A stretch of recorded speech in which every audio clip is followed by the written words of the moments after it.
Hello दोस्तों, कैसे हो आप लोग। आई होप आप सभी अच्छे होंगे, मजे में होंगे। मेरा नाम है भारती और मैं आज आप लोगों के लिए हिस्ट्री का एक टॉपिक लेकर के आई हूँ जिसका नाम है effects of colonialism on crafts and industries. देखिए, इससे पिछले वीडियो में हम लोग पढ़ रखे थे कि कैसे अंग्रेज जो थे, ब्रिटिशर्स जो थे, ईस्ट इंडिया कंपनी जो थे, वो ट्राइबल सोसाइटीज को, आदिवासियों को किस तरीके से उसके लाइफ को एक्सप्लॉइट कर दी।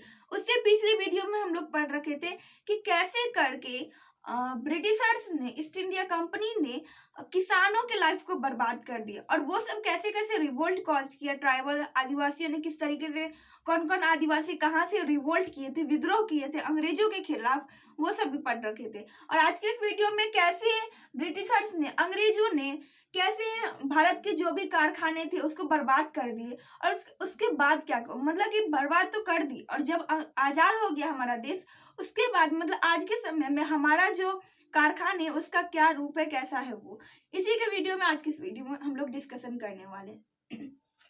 देखिए, हम लोग शुरू से ये समझते आ रहे हैं कि भारत का जो एक बहुत बड़ा हिस्सा ब्रिटिश के कंट्रोल में था, मतलब ईस्ट इंडिया कंपनी के कंट्रोल में भारत का एक बहुत बड़ा हिस्सा था।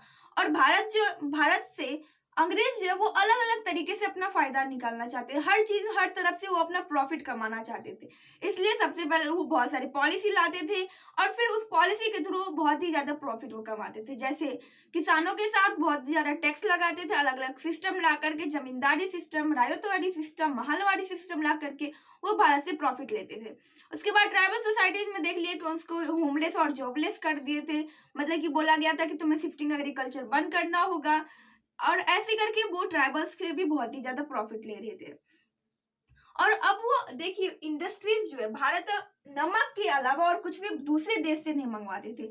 मतलब कि पूरे भारत में, पूरे इंडिया में सिर्फ एक सॉल्ट ही ऐसा था जिससे भारत को बाहर से मंगवानी पड़ती थी। और इसके अलावा, मतलब नमक के अलावा भारत में और कुछ भी बाहर से नहीं आती थी, बल्कि भारत से ही बहुत सारे कुछ अलग अलग कंट्रीज में जाया करती थी। आप सोच रहे हो कि देखिए, अभी हमारा देश कहाँ पर है। पहले सिर्फ नमक आती थी और अभी हमारे देश में हजारों सामान बाहर से मंगवाए जाते हैं। आप सोच सकते हो कितना हम उस समय से भी कितना पीछे आ चुकी हैं। तो देखिए, जब नमक ही भारत में आती थी तो भारत का जो नेशनल इनकम था वो बहुत ही ज्यादा था, क्योंकि भारत से बहुत सारे कुछ बाहर जाते थे, जैसे नील हो जाते थे, मसाला जाते थे। हम जानते हैं कि भारत मसाला के लिए बहुत ही फेमस था और है, तो मसाला भी उस टाइम बहुत ज्यादा बाहर जाते थे। इसके अलावा कॉटन जाते थे, सिल्क जाया करते थे बाहर, जो कि एक बहुत ही बड़ा ह्यूज मार्केट तैयार करते थे। इसके अलावा भारत का एग्रीकल्चर भी था, खेती से भी बहुत ही ज्यादा कुछ बाहर जाया करते थे। तो ये भी हम लोगों का ना, उस टाइम भारत एक कहा जाता है ना, विश्व गुरु था।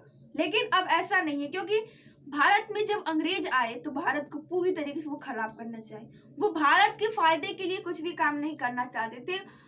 हालांकि वो काम किए थे बहुत, जैसे सती सिस्टम को हटाया गया, चाइल्ड इन्फेंटिसाइड सबको हटाया गया, बट इससे ज्यादा वो उन्होंने बहुत ही ज्यादा हम लोगों से लूट लिया। यू कैन से दैट, क्योंकि वो इंडिया से बहुत कुछ अपने फायदे के लिए ले रहे थे, कुछ भी इंडिया के लिए कुछ भी करना नहीं चाहते थे। सती सिस्टम भी लाना चाहते तो वो उसके पीछे भी उसका अपना फायदा था। तो देखिए, भारत से बहुत सारे कुछ बाहर जाते थे, लेकिन देखिए अंग्रेज क्या किए ना, अंग्रेज में भारत में जो भी सामान आया कर, मतलब कि भारत से अब कॉटन बाहर जा रही है, तो अंग्रेज क्या किए, बोले गया तुमको कॉटन के जो कपड़े हैं, उस मतलब कि सूती के जो कपड़े हैं वो तुम्हें बाहर नहीं भेजने, मतलब कॉटन जो कच्चा माल है वो तुम मुझे दे दो। अब बोले कि ऐसा तो हम नहीं कर सकते हैं, तो अलग अलग पॉलिसी ला करके भारत को ऐसा करवाया गया कि तुम कुछ भी सामान मत बनाओ, बस कच्चा माल तैयार करो और जो कि मुझे दे दो। मतलब कि कॉटन का कपड़ा नहीं बनाना, बस कॉटन हमें दे दो। और जैसे सिल्क का कपड़ा तुम्हें नहीं बनानी, बस कोकून हमें दे दो और उससे मैं कपड़ा तैयार करूंगा। तो ऐसा वो, और जब भारत तैयार नहीं हुए ऐसा करने के लिए, तो वो अलग अलग पॉलिसी ला करके, अलग अलग नियम कानून ला करके ऐसा करवाया गया। अब देखिए, भारत से कच्चा माल लेकर के अंग्रेज भेज दिया, मतलब कि ब्रिटेन भेज दिया जाता था और वहां पर उससे कपड़ा बनाया जाता था और फिर उसी कपड़े को भारत में लाया जाता था और दूसरे यूरोपियन कंट्रीज में भेजे जाते थे। अब शुरू में भारत का मार्केट था, इसलिए शुरू में वो क्या किया ना, ब्रिटिश जो अंग्रेज लोग जो थे वो सब सस्ते दाम पर सामान को बेचने लगे। हम जानते हैं कि ये दो कपड़े हैं, अगर ये दो कपड़े हैं और इस दोनों कपड़े का अगर हम बोले कि क्वालिटी दोनों की सेम है और बस पैसे में फर्क है, दोनों के पैसे में बहुत फर्क है। तो हम जानते हैं कि जिसका पैसा कम रहेगा, जो कम दामों पर अच्छे कपड़े मिलेंगे, हम वही लेंगे। तो अंग्रेज जो है वो शुरू में सस्ते दामों पर सामान बेचा करते थे, इसलिए यूरोपियन कंट्रीज वो कपड़ा बहुत ही पसंद आया और इसलिए वो उसे लेने लगे और बोले कि भारत तो लूट रहा है, इससे अच्छा तो अंग्रेज हमें सस्ते दामों पर दे रही है। तो वो अंग्रेज से सामान लेने लगे और भारत का भी बहुत सारे ऐसे इंसान थे जो कि अंग्रेज का ही सामान यूज करने लगे। आप अभी भी देखते होंगे कि भारत में भी बहुत ज्यादा सामान तैयार होता है और बहुत ज्यादा सामान चाइना से भी भारत में आती है, बट चाइना का सामान जो है ना वो भारत के लोग ज्यादा यूज करते हैं क्योंकि वो सस्ते दामों पर मिल जाती है। तो ऐसा ही उस टाइम में भी चल रहा था, अंग्रेज का सामान जो है बहुत ज्यादा सस्ते दामों पर मिल रहे थे, इसलिए भारत अंग्रेज का ही सामान यूज करने लगे। इससे क्या हुआ कि भारत के जो भी इंडस्ट्रीज थे, जो भी कारखाने थे और वो जो भी इंसान थे जो कि उस सामान को तैयार करते थे, वो सब बेरोजगार हो गए। क्योंकि एक बात बताइए, इंडस्ट्री खुली हुई है, इंडस्ट्री है, बट इंडस्ट्री में कपड़े भी बन रहे, बट इंडस्ट्री के कपड़े को कोई खरीद ही नहीं रही है, इसके कारखाने के कपड़े को कोई खरीद ही नहीं रही है। तो धीरे धीरे कुछ समय के बाद ये इंडस्ट्री को क्या करना होगा, बंद करना होगा। अब जब ये कारखाना बंद हो जाएगा तो इसमें हजारों लेबर काम करते थे, वो सब क्या होंगे, उन सबको भी वो सब जॉबलेस हो जाएंगे। तो ऐसे उस समय के लोग जो थे वो सब जॉबलेस हो गए। तो जैसा अंग्रेज बोल रहे थे वैसा उसे करना पड़ रहा था। और जब देखे कि भारत के सारे कारखाने लगभग बंद हो रहे हैं, तब क्या कि भारत जो है तब जो ब्रिटिश है मतलब अंग्रेज जो है वो सब अपने दामों को, मतलब ये जो आधे दामों पर वो बेच रहे थे, मतलब कि इसका 1 रुपया है तो उसे 1/2 करके बेच रहे थे। अब वो सीधा इसे 1 रुपये का दाम 2 रुपये कर दिया, मतलब कि जो 1 रुपये का सामान भारत बेच रहा था अब वो डायरेक्ट उसे 2 रुपये में बेचने लग गया, और जो कि पहले 50 रुपये में बेच रहा था, मतलब कि जितना वो लॉस में गया था ना वो सारा वसूल करके लेना चाहता था। तो अब देखिए अब कोई रास्ता बचा नहीं था, भारत में भी सारे इंडस्ट्रीज कारखाने बंद हो चुके थे और यूरोपियन कंट्रीज में भी कहीं से दूसरी जगह और कोई ऐसा सोर्स नहीं था जहां से उसे कपड़े आ सके या सामान सब आ सके, इसलिए उसे ना चाहते हुए भी उसे अंग्रेज का सामान खरीदना पड़ रहा था।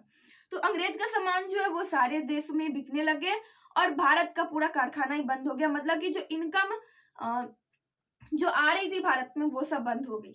और यही हमारा सबसे बड़ा इफेक्ट था जो कि अंग्रेजों का देखने को मिला कारखाने के ऊपर, जो कि बहुत ही घटिया सिद्ध हुई।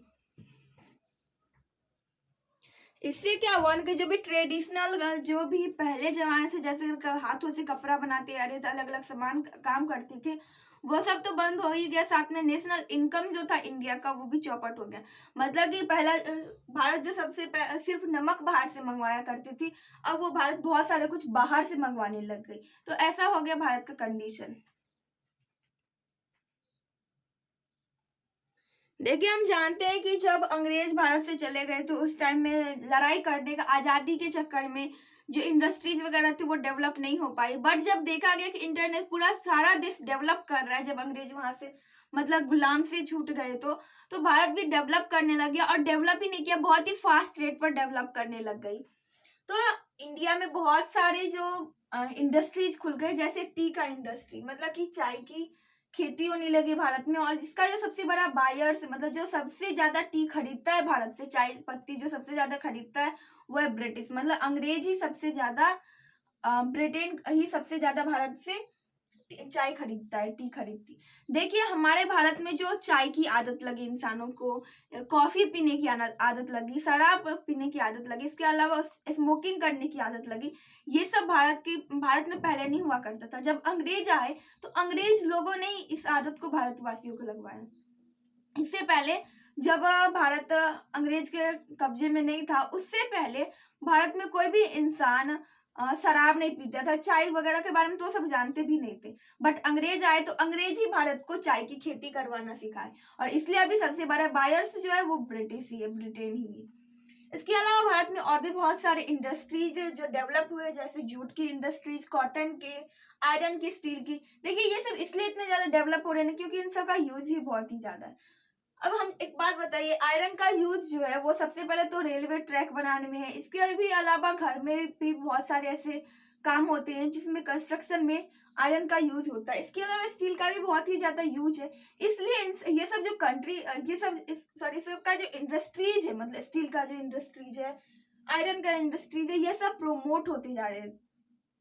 अब जैसे देख सकते हो जमशेद टाटा स्टील है, इसके भी अलावा भारत में सीमेंट जो है वो भी बहुत ही ज्यादा उसका इंडस्ट्री भी बहुत ही ज्यादा डेवलप हो रही है। तो अंग्रेज के आज जाने के बाद भारत में अभी जो है वो बहुत ही ज्यादा फास्ट रेट पर बहुत ही ज्यादा इंडस्ट्रीज डेवलप हो रहे हैं। आई होप ये वीडियो आप लोगों के लिए यूजफुल रहा होगा। अगर ये वीडियो आप लोगों को पसंद आए तो प्लीज वीडियो कर दीजिएगा एक लाइक और अपने दोस्तों के पास कीजिएगा share. Bye bye, take care, thanks for watching.